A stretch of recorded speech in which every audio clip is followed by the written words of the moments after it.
What happened to the Ark of the Covenant, the most sacred object in ancient Israel? And how did this holy artifact, described in Exodus 25, come to be linked with Ethiopia, a land far from Jerusalem? This Bible brick tale brings to life one of the most fascinating tales, blending scripture, tradition, and ancient legends passed down for thousands of years.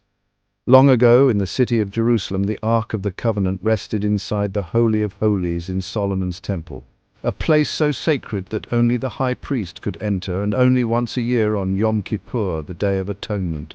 The Ark, a golden chest built according to God's command in Exodus, held the stone tablets of the Ten Commandments, Aaron's rod, and a pot of manna. It was the visible sign of God's covenant with Israel, his presence dwelling among his people. Solomon, son of King David, ruled Israel with great wisdom. His reign marked a golden age for the Israelites, and his fame spread far and wide as described in 1 Kings 10. One day, a great queen from the land of Sheba, modern-day Ethiopia, heard of Solomon's wisdom and traveled with treasures to test him with hard questions, as told in both the Bible and Ethiopian tradition.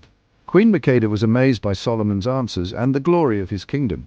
Their meeting is seen as a moment of spiritual exchange between nations. She returned to her land, but many believe she carried more than just memories. She carried a new faith and a connection to the God of Israel. According to ancient Ethiopian tradition and the Kebra Nagast, Queen Makeda had a son with Solomon named Menelik, who would become a legendary figure in Ethiopian history. When he grew older, Menelik traveled back to Jerusalem to meet his father, fulfilling a prophecy of unity between Israel and Ethiopia. Solomon welcomed him with joy and offered him the throne. But Menelik, guided by a sense of destiny, chose to return to Ethiopia, carrying with him the faith of his ancestors.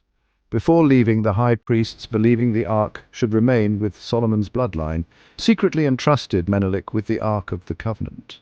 This act symbolized the extension of God's promise beyond Israel, echoing the words of the prophets that God's presence would reach all nations. Menelik returned home, and the ark came with him, hidden, protected, and revered. In Ethiopia, it became the heart of faith, inspiring generations of worshippers and pilgrims. Some say Solomon only realized the ark was gone after it was too late. In Ethiopia, the ark was guarded with great honor, becoming a symbol of God's unbroken covenant and a source of national identity. For Jews, the ark remains a symbol of God's law and his presence among his chosen people. For Christians, it foreshadows the coming of Christ, the new covenant, and the promise of salvation for all. To this day, Ethiopian Christians believe the Ark of the Covenant rests in the Church of Our Lady Mary of Zion in Aksum, guarded by a single monk. It is the center of their faith, celebrated in festivals and prayers, and a reminder of God's faithfulness through the ages. If you enjoyed this Bible Brick Tales adventure, don't forget to like, subscribe, and hit the notification bell so you never miss a story. And remember, the Ark's journey reminds us that faith is a treasure worth protecting, cherished by Jews, Christians, and all who seek God's presence in the world.